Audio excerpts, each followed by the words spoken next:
हर बाप अपने बच्चों के लिए कोई ख्वाब देखता है। आपके भी माशाल्लाह अल्लाह ताला उन्हें सेहत तंदुरुस्ती दे और उनको और तरक्कियाँ अता फरमाए। आप अपनी औलाद के बारे में क्या ड्रीम रखते हैं, क्या ख्वाब रखते हैं कि क्या उन्हें बनना चाहिए और क्या होना चाहिए? आप उनके बारे में क्या सोचते हैं? अल्लाह रब्बुल इज़्ज़त का ये फ़ज़ल है, मेरा बड़ा यकीन है कि मैंने सुना था जब अल्लाह के कामों में आप अपने आप को लगा देते हैं तो अल्लाह आपके काम अपने हाथ में ले लेता है। इसकी ज़िंदगी में मेरे सामने अपनी नज़ीर से बड़ी कोई नज़ीर नहीं। मैं बहुत तंगदस्ती में इन कामों में लगा था, लेकिन अल्लाह ने अपने ज़िक्र की और अपने वादे वरफ़ाना लका ज़िक्र की तकमील के लिए मुझे किसी कारकुन के तौर पर मुंतखब करके मुझ पे ये फैज़ान किया, ये फ़ज़ल किया कि मेरा हर काम सहूलत से अल्लाह रब्बुल इज़्ज़त ने किया। मेरे दोनों बच्चे अल्हम्दुलिल्लाह साहिब रोज़गार हैं, तालीम मुकम्मल हो चुकी है। तीसरी बेटी से भी मैं फ़ारिग हो चुका हूँ, शादी हो गई उसकी भी माशाल्लाह, वो भी खुश है। मेरी सिर्फ़ अब इनसे एक ही ख्वाहिश है कि जो मैंने इतना सब काम किया है इसे मैं महफूज करके जाऊँगा। तो ये ज़ाहिर है दूसरे ट्रेड के लोग हैं, इनके शोबे दूसरे हैं, लेकिन अगर अल्लाह ने इन्हें दिया है कुछ तो ये ज़रूर अपने बाप के इस ख्वाब को रोशन रखें, उस लाइब्रेरी को ज़रूर हमेशा लोगों के लिए फ़ाल रखें ताकि ये सदका जारिया रहे मेरे लिए भी और उन सब लोगों के लिए जिनकी किताबें इसमें मौजूद हैं। हम जब किसी किताब का एहतराम करते हैं तो दरअसल उस शायर का एहतराम करते हैं, उस मुहक्किक का, उस नक़ाद का एहतराम करते हैं। तो हमें हुज़ूर अलैहिस्सलातु वस्सलाम के ज़िक्र से जुड़ने वाले हर आदमी का एहतराम अपने ऊपर फ़र्ज़ करना चाहिए। अल्लाह इस नीयत की बरकत से हमारी आने वाली नस्लों को इस ज़िक्र से जोड़ दे। जी दोस्तों, आपने गुफ्तगू सुनी जनाब अलहाज सैयद सबीहुद्दीन सबी रहमानी की। हम अब मौजूद हैं जनाब सैयद सरमद सबी रहमानी जो आपके बड़े साहबजादे हैं। आइए उनसे कुछ बातचीत करते हैं। अस्सलाम वालेकुम। वालेकुम। कैसे हैं आप? मैं अल्लाह का शुक्र। ठीक है, अल्हम्दुलिल्लाह। आपके बाबा से काफ़ी बातचीत रही और अल्हम्दुलिल्लाह उन्होंने तो अपनी सना खानी के बारे में और भी काफ़ी कुछ बातें की। आप मुझे बताइए कि आपको अपने बाबा का मिशन और उनका विजन वो किस नौइयत का लगता है, या वो जो उन्होंने ज़िंदगी गुजारी आप उसको किस नज़र में देखते हैं? ज़ाहिर सी बात है कि बहुत हाईली अप्रिशिएट करते हैं और हम लोग, और ये बहुत एक अनकॉमन है कि कोई अपनी ज़िंदगी का इतना बड़ा हिस्सा किसी ऐसे कॉज के लिए डेडिकेट कर दे पूरी तरह से। और बहुत सारी कॉजेज़ में या फील्ड्स में दुनियावी भी पहलू होते हैं उसके, लेकिन इसमें अब वाले साहब को जो देखा जो जद्दोजहद करते हुए, उसमें जो है वो नबी करीम सल्लल्लाहु अलैहि वसल्लम की ज़ात से मोहब्बत और जो अदब है, नातिया अदब और उर्दू अदब, उसकी जो प्रमोशन का जो पहलू है वो ज़्यादा देखा। दुनियावी पहलू उन्होंने, उनकी जो जस्तजू है दुनियावी पहलू के हिसाब से वो कम देखी, और इसके साथ जो उनकी लगन है अपनी फील्ड के साथ, अपने काम के साथ, वो देखी। तो बहुत ही ये अप्रिशिएटेबल चीज़ है कि इस तरह से वो लगे हुए हैं। और हम कोशिश करेंगे, जाहिर सी बात है, अपनी सलाहियत की कैपेसिटी में रहते हुए कि उसको किस तरह से हम पिक कर सकें, उसको आगे लेके चल सकें। लेकिन जाहिर सी बात है कि जो अब्बू की कैपेसिटी, जो उनकी जो एबिलिटी है, जो उनकी कैपेसिटी है, वो अल्लाह बेहतर जानता है कि आगे हम उसको कैसे कितना मैच कर पाएंगे या नहीं। लेकिन ये एक ख्वाहिश है कि हम उसको कोशिश करें अपनी आगे लेके चलें। माशाअल्लाह। सख्त बाप हैं या कि नर्म? इसका एक जवाब नहीं है। ज़्यादा डांटते हैं या कि ज़्यादा नसीहत, या कि हल्का फुल्का माहौल जवाब नहीं है। मैंने अपनी उम्र के मुख्तलिफ हिस्सों में उन्हें मुख्तलिफ पाया है, और बचपन में वो बहुत सख्त थे, और हमारे पूरे जो लोग हमसे करीब थे, ख़ानदान वाले थे, वो जानते थे कि बहुत सख्त हैं, स्ट्रिक्ट हैं बहुत सारी चीज़ों में। और मुझे लगता है कि वो एक उसका बड़ा फ़ायदा भी हुआ। लेकिन हम जैसे जैसे बड़े हुए उसके साथ उनकी सख्ती जो है वो कम हुई, और जो डांटना है उनका वो नसीहत में बदल गया। और अब इस मतलब मेरा ख्याल है कोई, मेरी शादी को 5 साल हो गए हैं, तो शादी से पहले वाला भी टाइम मुझे याद है कि हम लोगों में दोस्तों जैसा रिश्ता है अब, कि मतलब जैसे आप अपने दोस्त से कोई बात कर सकते हैं ना, मैं उस तरह से अपने वालिद से बात कर सकता हूँ, वो भी मुझसे कर सकते हैं। और मेरा भाई और मतलब हम, मेरे भाई, वालिद, हम तीनों का इस तरह का रिश्ता है अलग। यानी आप ये कह सकते हैं कि वो जो बचपन की डांट डपट होती है वो मेरा ख्याल है बाप की लाजमन होनी चाहिए, क्योंकि वही आपको एक राह रास्त और आगे ज़िंदगी के जो उतार चढ़ाव होते हैं उनमें मददगार साबित होती है। क्या कहते हैं जो आजकल स्पेशली कहा जाता है कि मार नहीं प्यार, और इसमें ठीक है उसका एक आंसर दूसरा एक पहलू है। हाँ। लेकिन बाप का जो एक रोब दबदबा होता है उसके बारे में आप क्या कहेंगे? वो थोड़ी सी एक्स्ट्रा लिबरल सोच आजकल प्रमोट हो रही है कि ये और वो फलानी स्टडीज़ ये और वो। हमने तो खुद देखा भाई, बड़ी सख्ती हमने वालिद साहब की देखी है। और बचपन में जो है वो बच्चे थे तो जाहिर सी बात है गुस्सा भी आता था कि इतनी सख्ती क्यों है। लेकिन जैसे जैसे बड़े हुए तो वालिद साहब के लिए दिल में मोहब्बत और उनकी इज़्ज़त मज़ीद बढ़ता चला गया। तो अगर ऐसा होता कि ये जो सख्ती है, डांटा पटा, इसके मनफी असरात होते तो आज हम फिर अपने वालिद साहब से इतना करीब ना होते, इतनी मोहब्बत ना करते जितनी आज हमारे दिल में है, और हम उस जगह पे भी ज़िंदगी में ना होते शायद अगर वो सख्ती ना होती। तो मैं तो समझता हूँ कि बहुत ज़रूरी है, एक इसमें बैलेंस को लेके चलना बहुत ज़रूरी है कि आपकी सख्ती, आपका प्यार, आपकी कुर्बत बच्चों के साथ, ऐसा भी ना हो कि बिल्कुल ही सख्ती हो कि आपका बच्चा आपसे कोई बात ही ना कर सके।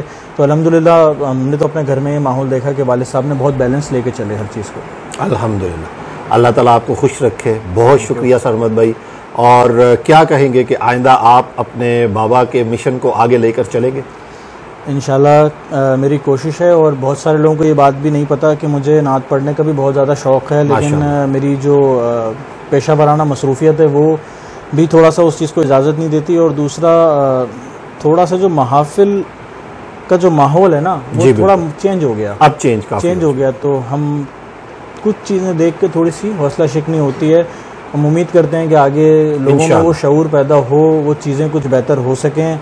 तो अब मुझे पढ़ने का शौक़ है, घर की जो महफिल है मैं उसमें पढ़ता हूँ, अकेले में पढ़ता हूँ।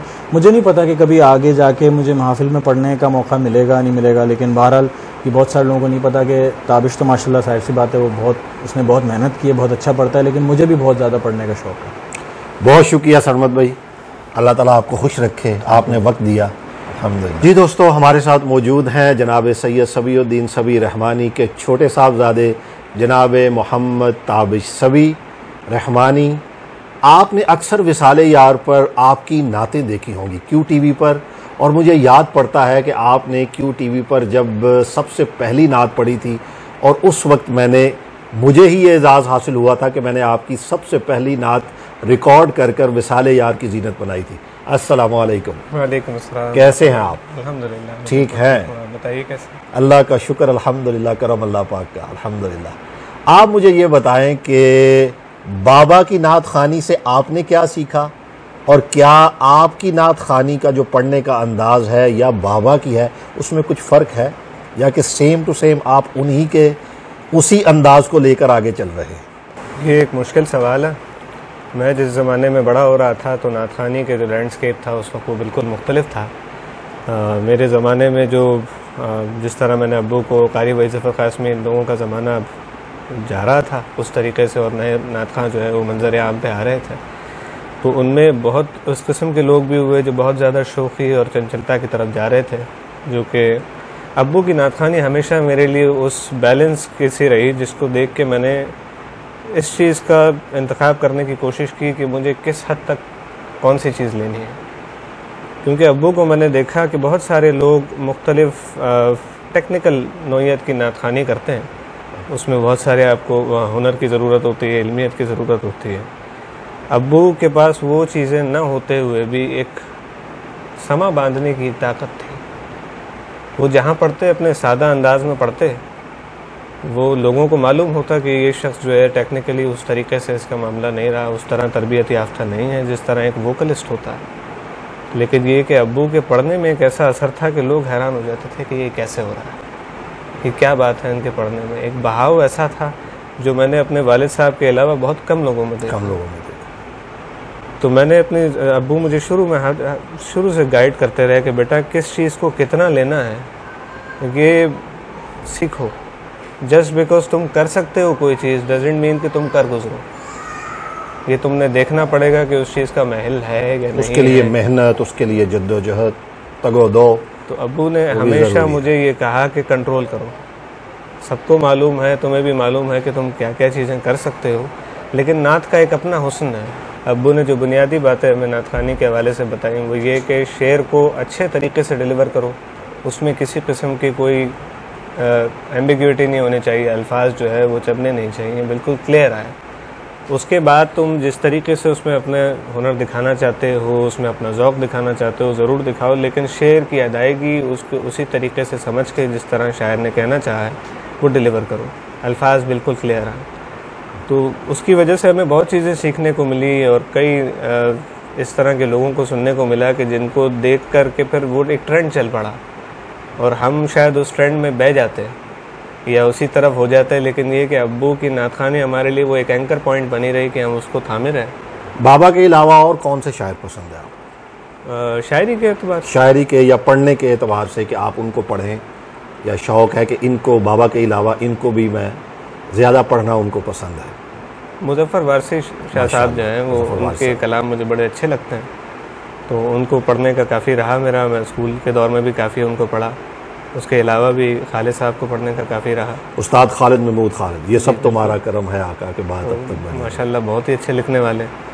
तो इन लोगों से काफ़ी अब्बू मुझे बताते रहते थे, इस शेर का ये मतलब है, इस शेर का ये मतलब है, यहाँ ये लफ्ज़ तुम गलत कर रहे हो। आप तो खुशकिस्मती कि आपके घर में एक यूनिवर्सिटी है जो कि आमतौर पर दूसरे लोगों को मुयस्सर नहीं होती है। आप देखिए, कमाल बात मैं आपको बताऊं कि जिस टाइम पे मैं मरहबा या मुस्तफ़ा में एज अ पार्टिसिपेंट था और मेरे वालिद साहब जज की हैसियत से मौजूद थे, तो मेरी एक नात पर मुझे बड़ी तैयारी की हुई थी मैंने अपने हिसाब से, ए रसूल अमी ख़ातमुल मुरसलीन, और जिनको सुन के तैयारी की थी वो खुद मेरे कैप्टन थे सैयद ज़बीब मसूद शाह साहब। मैंने अपनी तैयारी के हिसाब से उसको पूरे अच्छे तरीके से पढ़ने की कोशिश की। सारे जजेस ने मुझे जो है ज़्यादा नंबर दिए, 8 नंबर दिए, 9 नंबर दिए। अब्बू ने मुझे 5 नंबर दिए। तो मैंने गाड़ी में वापसी में आते हुए अब्बू से पूछा कि क्यों? कह रहे हैं कि इसलिए कि मैं देख रहा था तुम्हारी तवज्जो पूरी की पूरी अपनी परफॉर्मेंस पे थी, तुम क्या पढ़ रहे हो, तुम्हें इस चीज़ का ध्यान नहीं था। तो इस किस्म की बातें कि नातखानी में रूदारी को कैसे कायम रखा जाए, वो जो बात तुम कह रहे हो वो परफॉर्मेंस के उसमें न चली जाए, बल्कि किस लिए कर रहे हो कि हमेशा जो है मुकद्दम रहे। तो ये चीज़ें अब्बू की हमेशा, मतलब ये चीज़ें गाइडिंग प्रिंसिपल की हैसियत हमारी। ताबिश भाई, आप में सबसे अच्छी बात पता क्या है? मैं आज थोड़ा सा अपना इजहार करूं। आजकल के दौर में ना लोग इस तरह नात पढ़ते हैं जाके कि लोग क्या सुनना चाहते हैं वो इस तरह पढ़ते हैं। आप में सबसे अच्छी क्वालिटी ये है कि आप डजंट मैटर कि लोग क्या सुनना चाहते हैं, आप देखते हैं कि इस वक्त मुझे हुजूरी में रहकर क्या पढ़ना चाहिए, और जो आप पढ़ते हैं लोग ऑटोमेटिकली उसमें इन्वॉल्व होते जाते हैं। और यही नात खानी का रियली एक्चुअली हुस्न होता है, क्योंकि आजकल लोग उस तरफ चलते हैं। एक्चुअली जो आपने अभी बात की ना, मैंने अक्सर ये देखा है कि स्टेज पर आकर ना लोग प्रेजेंट करते हैं, प्रेजेंटेशन होती है, नात खानी कहीं दूर रह जाती है, परफॉर्मिंग आर्ट आगे आ जाता है। परफॉर्मिंग आर्ट आगे आ जाता है कि एक नात खान को अगर आप पूछे, सना खान रसूल को, कि यार आपको आधा घंटा था आपके पास स्टेज पर, तो आपने नात कौन सी पढ़ी, तो वो शायद सोच में पड़ जाए। आप में अल्हम्दुलिल्लाह मैंने देखा है कि शुरू से आप माशाल्लाह उसी रवायत को कायम रखे हुए, अल्लाह ताला आपको इसमें और दवाम बख्शेगा इंशाअल्लाह। ये बहुत बड़ी बात है आजकल के ज़माने में। अब्बू ने हमेशा, अब्बू के मिशन को किस तरफ देखते हैं? अब्बू का मिशन बहुत वसी है। मैं मतलब उसको सिर्फ अगर लिटरेचर के हवाले से देखूं तो वो भी मैं उसको कन्फाइन कर रहा हूँ। यानी जो अब्बू ने नातखानी में कर दिया है वो भी बहुत माशाल्लाह है, और जो लिटरेचर साइड पे मेरी अपनी खुद की फॉर्मल तालीम जो है वो इंग्लिश लिटरेचर में हुई है। मेरा इरादा ये है कि अगर मैं मुझ में अल्लाह ने इतनी सलाहियत दी है तो मैं पूरे इरादे के साथ इसको आगे इंग्लिश में कन्वर्ट करूँगा इंशाअल्लाह। अब बाकी अल्लाह से मदद चाहता हूँ इस काम में कि अभी ये एक मुश्किल काम है। अब्बू ज़ाहिर है, अब्बू को उन लोगों का साथ भी मिला जो लिटरेचर के अपने जाने माने उस्ताद थे। अब्बू तो अपने उम्र से जो है 20-20, 30-30 साल बड़े शख्सियात में बैठा करते थे और फिर शायरी वगैरह सीखा करते थे। तो उस तरह का तो मामला हमारे साथ नहीं, लेकिन ये कि कोशिश करेंगे कि जितने हद तक इस लिटरेचर वाले काम को भी बढ़ा सके। बाकी नातखानी में तो मैं कोशिश कर रहा हूँ कि लिखने की कोशिश की, लेकिन ये कि इस जनरेशन का पूरे बहैसियत मजमूई उर्दू का ही ज़रा बुरा हाल चल रहा है, बल्कि जहाँ उर्दू आ जाती है वो रोमन लेके शुरू हो जाता है। तो इरादा है आगे के इंशाअल्लाह। अल्लाह ताला आपको कामयाब करे, अल्लाह ताला आपको हमेशा अपनी रहमत के साए में रखे। और आप बहुत खुशकिस्मत हैं, आपके बड़े भाई सरमद से अभी थोड़ी देर पहले मुलाकात रही, और आप अल्लाह ताला आपको हमेशा अपनी रहमत के साए में रखे, आपके बाबा का साया हमेशा आपके सरों पर सलामत रखे। अभी कुछ दिन पहले आपने देखा उनका ऑपरेशन हुआ, तो आपने देखा कि किस तरह पूरी दुनिया से उनके लिए दुआएं हुई, और ये आका करीम सल्लल्लाहु ताला अलैहि वसल्लम के ज़िक्र की बरकत है, उनके ज़िक्र की तो फ़ैल है कि जो उनका हो जाता है सारी दुनिया खुद ब खुद उसकी हो जाती है। अल्लाह ताला आपको खुश रखे। बहुत बहुत बहुत शुक्रिया आपका। दोस्तों, आपने दोनों साहबजादों से मुलाकात की। अल्लाह ताला आपको हमेशा खुश रखे। जल्द मिलते हैं। अपने फ़कीर, अपने दोस्त ज़िया को इजाज़त दीजिए। अल्लाह हाफ़िज़।